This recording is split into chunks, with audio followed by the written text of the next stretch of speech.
अस्सलामु अलैकुम वरहमतुल्लाहि वबरकातुहू। मुअज़्ज़िज़ नाज़रीन, अगर वालिदैन का हक़ अदा करना चाहते हैं, हर खुशकिस्मत इंसान ये दुआ पढ़ ले। बिस्मिल्लाहिर्रहमानिर्रहीम।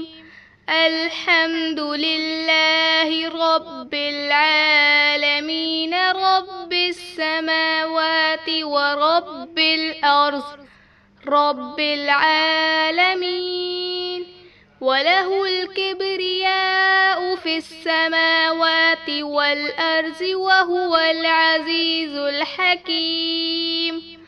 लिल्लाहिल हम्दु रब्बिस समावाति व रब्बिल अर्ज़ रब्बिल आलमीन वलहुल अज़मतु फिस समावाति वल अर्ज़ि वहुवल अज़ीज़ुल हकीम। हुवल मुल्कु रब्बुस समावाति व रब्बुल अर्ज़ि व रब्बुल आलमीन वलहुन नूरु फिस समावाति वल अर्ज़ि वहुवल अज़ीज़ुल हकीम।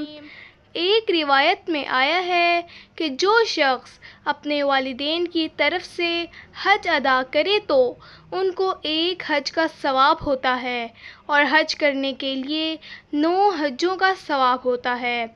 अल्लामा ऐनी ने शरह बुखारी में एक हदीस नकल की है कि जो शख्स एक मर्तबा ये दुआ पढ़े और उसके बाद ये कहे, या अल्लाह उसका सवाब मेरे माँ बाप को पहुँचा दे, तो उसने वालिदैन का हक़ अदा कर दिया।